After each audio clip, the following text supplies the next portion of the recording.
You're listening to the Get Out and Drive podcast with John, Custom Car Nerd Meyer, and Jason, Old Car Guy Carr. We'll be bringing you gearheads everything you never wanted to know about cars and why they should be on the road and not in your garage. Are you ready to get out and drive?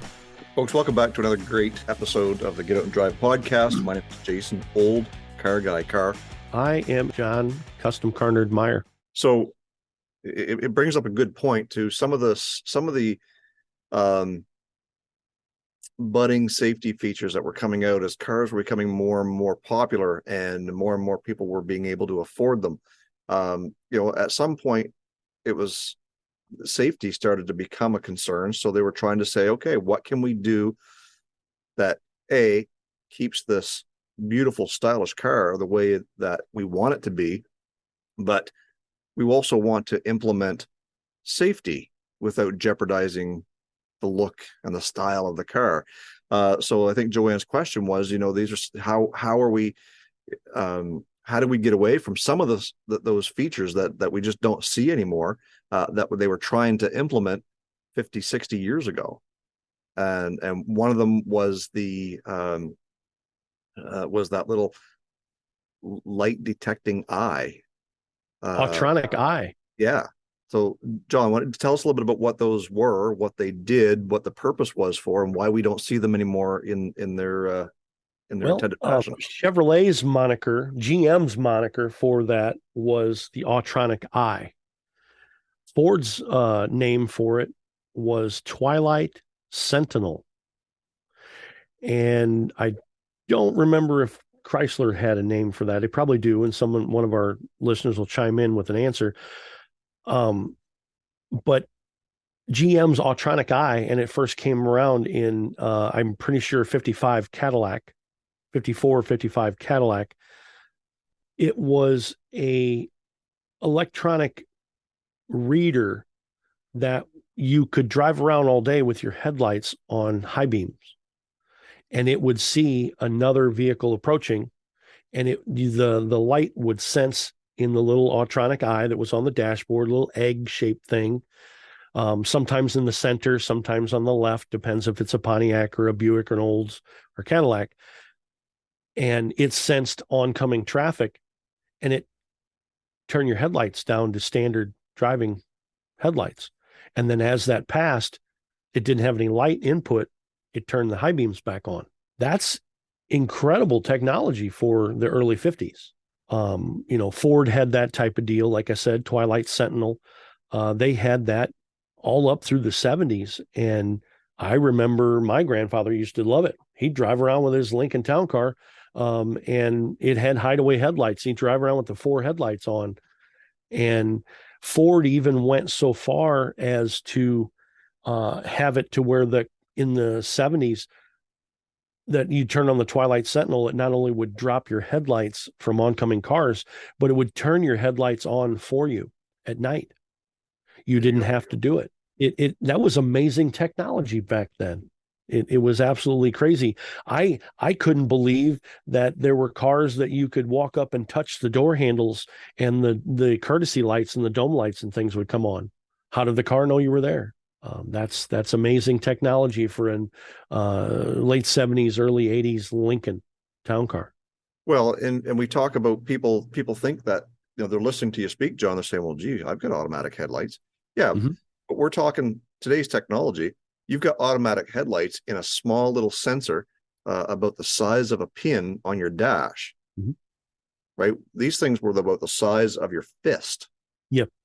And today, there are cars out there that have automatic high beam dimming, whatchamacallits. But in my opinion, for the technology that's out there today, there's no reason why every car couldn't have that. But they were doing this back in the 50s, folks. Back in the 50s, we didn't even have kids in car seats in the 50s, yet we were having automatic dimming headlights. Think about that for a second. So I think that that's one neat little piece of technology that we see today to a degree. But as technology evolved, it turned into such a much smaller device. These were great big fist-sized devices on the dash of a vehicle. Another one, which I think is a neat one, is the little piece of glass that mounted above your speedometer that was chiseled a certain way, so that when you pulled up to a stoplight, and you know, today again, safety has evolved so that when you pull up to a stoplight, you're far enough back from that stoplight that you can see it off in the distance through your windshield. Well, back in the 50s, they would make you stop at the stoplight when the stoplight was above you. So how did you know when the light changed from red to green? Well, when it changed, that little piece of glass on your dash would reflect the light from above when it changed from red to green. So you would see it change to green. There were a lot of accessory traffic viewers that were like that. And a lot of people had them on custom cars because to look cool, you suffer convenience. You chop the top on a car, you can't see out of the thing. So you put that accessory traffic light viewer in there. That's absolutely fantastic.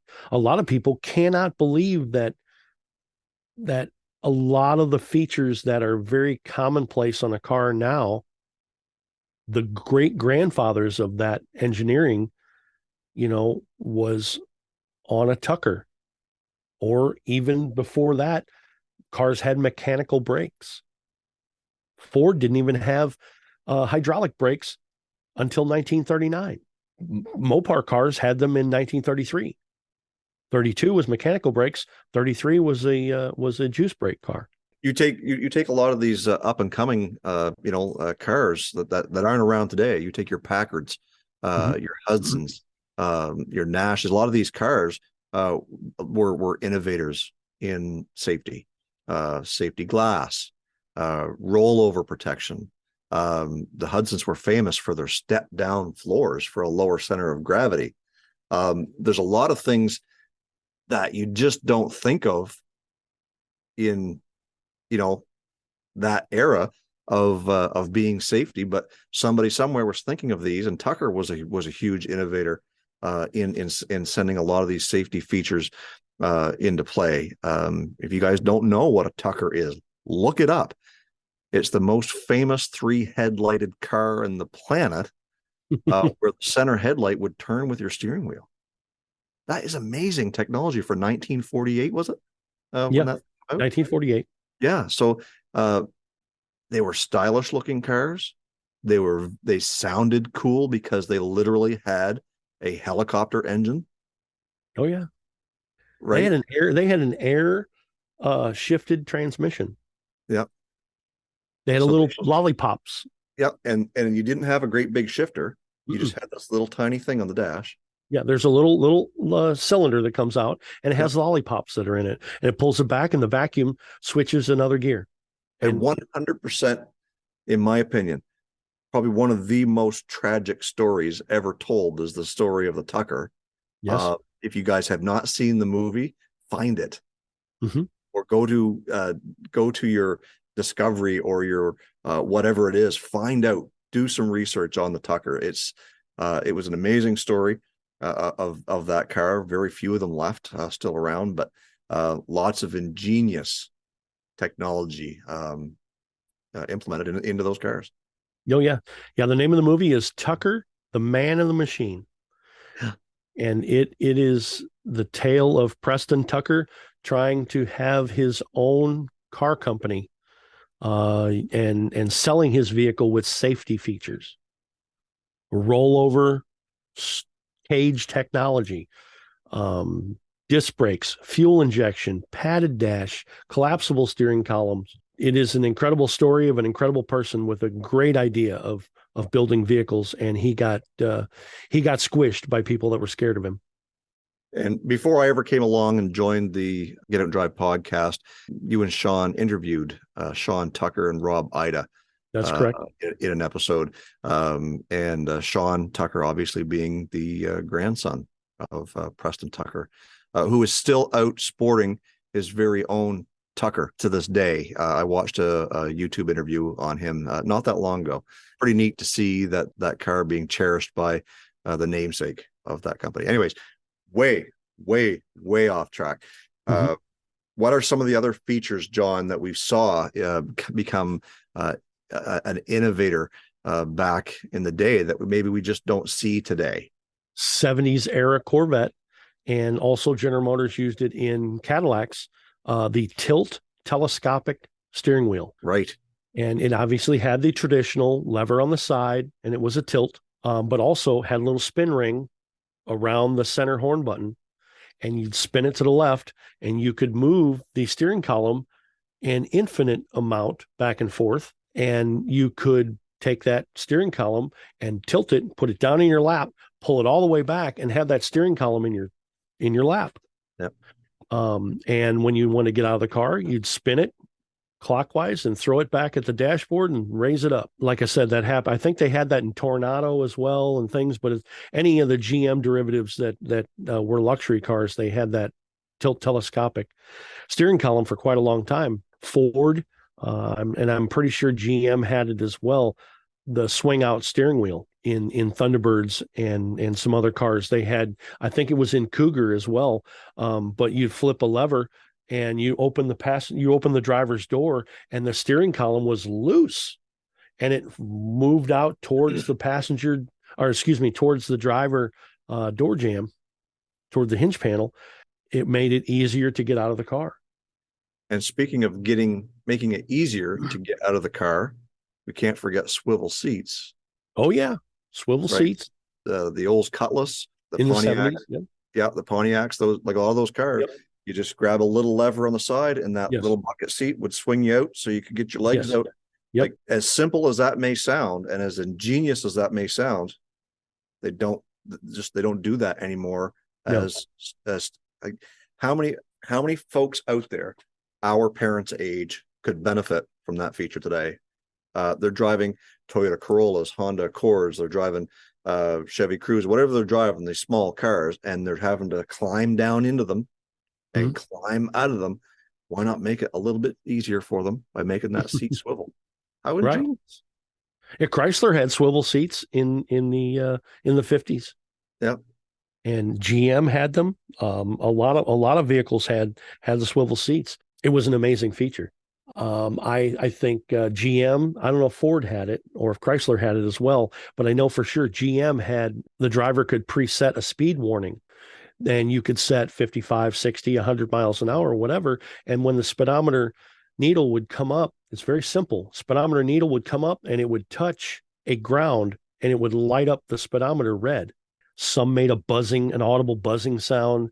Others would just make it red. That's a great feature. There's so many different features. Disc brakes. People don't think about four-wheel disc brakes. 60s era Jaguars had inboard independent rear axle four-wheel disc brakes. MG, a lot of European cars had four-wheel disc brakes. 1963 Corvette, four-wheel disc brakes. You think about 1963 General Motors, everything had drum brakes, and Corvette comes out with four-wheel disc brakes and independent four-wheel suspension. That made a 1962 Corvette just archaic with a solid axle rear, and it brought that car up to an amazing standard. Made that car drive a lot better. Yeah, and if there's any of our listeners out there who can think of anything that we're talking about today, past safety features or perceived safety features that we saw, in earlier generations of cars that we just don't see today, something like the auto dimming rear view mirror. We still see that in some cars today. Let us know on our listener hotline. You can go visit that at our website, getoutandrive.com. Scroll all the way down to the bottom, and you'll see the listener hotline. Tell us what you think was a safety feature that we should still see on modern cars today. Everybody talks about the mandate, and I believe it was 1984 with the high mount third brake light. Yes. And that was, and I can only speak from US. I don't know when it happened in Canada. But I know in the US, that was the high mount center brake light. Everybody thought, wow, this is the most fantastic thing ever. You have brake lights on your car that are brighter than the running lights. And that tells the driver behind you that you're braking, right? So what do you do to get the driver behind you What do you get their more attention? You put another brake light that its only reason that it's there, its only job is to light up when you're stopping. Now, fast forward, people don't care about the high mount third brake light anymore. Cars started having pulse brake lights, like the ambulances, rescue vehicles, and other things. They have pulse brake lights. And I guess that gets your attention. It's no different than having a regular stop sign. You're supposed to stop at that. The stop signs that have blinking lights around them, are those more important than regular stop signs? No. Right. So they're more costly. Oh, they're more costly. Yes, they are. But I always think those stop signs are more important. And you think every car had to have this high mount third brake light in 1984, and this is the most grand technology and it's going to save the world. Well, rewind. Mopar had those in 1949, 50, 51. Chrysler had a center mount third brake light. Its only job was to shine as a brake light. I don't know if that is on your 50 Plymouth. Does it have a license plate light with a red glass Plymouth emblem in the middle? It does not. No, it does not. Okay. Because I know some of the vehicles did, right? Wayfarer and some of the other Plymouths and Mopar vehicles in the late 40s and early 50s, they had a glass center light up emblem in the license plate mount, which sometimes was the trunk handle and things like that as well.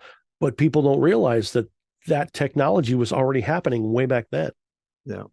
They're just brought to you more in the current day through marketing.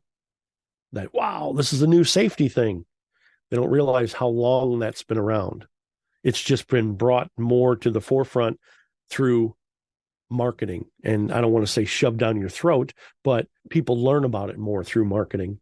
And this is going to save you. You know, that's where I don't know if you've read Ralph Nader's book, Unsafe at Any Speed. I've not. No, you've not. That's a good. I'm aware. Read. I'm aware of it. You're aware of it. It's Yep. a good read. You know, where he completely denounces the Corvair and says that that car is terrible and you should not drive it on the road. He did a lot for Ralph Nader did in the late 60s and early 70s. 1967 is a huge pinnacle turning point of safety in the automotive world. And I can again only speak from the United States. That is collapsible steering columns, dual circuit master cylinders. If no one's familiar with a dual circuit master cylinder, every car prior to 1967 had a fruit jar. And that was one single master cylinder that held the brake fluid for your car. And if somebody didn't like you, they cut the brake lines on your car. You had no brakes at all except for the emergency brake. After 1967, trucks included, they had dual circuit master cylinder. The front brakes, if they were to lose fluid, you still had the back brakes to stop. The same way the other way around, lose the back brakes, you still have the front brakes to stop. That's very important. Collapsible steering column. Prior to 1967, 68, all the steering columns, you would get into a collision and you had a metal spear that was going to go through you. Collapsible steering column is a big deal.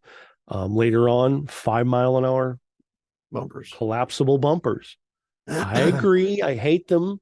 After 72, they made the cars look ugly. You know, 73 was US mandated front bumper, 5 mile an hour. 74 was front and rear bumper, 5 mile an hour. That's why a Corvette has a urethane front bumper and a chrome back bumper in 73. And in 74, they're urethane front and rear. Bigger bumpers, bigger this, bigger that, all the safety features, and they just made the cars look more ugly in my opinion. That's what happened to Mavericks. You take even some of your higher end cars, your Porsches, coming into the 80s, had the great big accordions covering up the pistons on the front and rear bumpers, and it just totally took the style away from a very classic looking car. Looked like it had a fat lip and a big butt hanging off the end of it. Like they just totally ruined. Some people say it ruined the look of those cars. Today they seem to be a little more sought after for some reason, but nevertheless, you know, we go from an era of where a piece of chrome metal did the trick until it didn't. Oh, sure. Right. And today we're basically using the same technology on pickup trucks with chrome bumpers in the front and the back and just covered in plastic maybe now, but Right. You know, they're mandating to the point where you know, pickup truck bumpers have to match a car's bumper. Oh, That's yeah. why you look at your Dodge, your Chevrolet, your Fords, and your Toyotas. Why do they have such a high snout on them? Well, they're so huge, but the bumpers are way down 2.5 feet off the ground. Mhm. The same as it would be a car. Why? Well, if you had a collision with a small car, at least your bumpers are going to meet and they're going to do the trick instead of just driving over top of it. Yeah, I mean, we could spend a whole night talking about safety. We did it once on one of our very first episodes, one of our very first Detour episodes that we did, you know, talking about safety features and stuff like that. I think that, you know, we could talk about it all night long from where cars came from to where they are today. Are they more safe? One of the topics we covered, if you guys didn't listen to it, go back and listen to it because it's a very interesting topic. Are cars safer today than they were 30, 40, 50 years ago?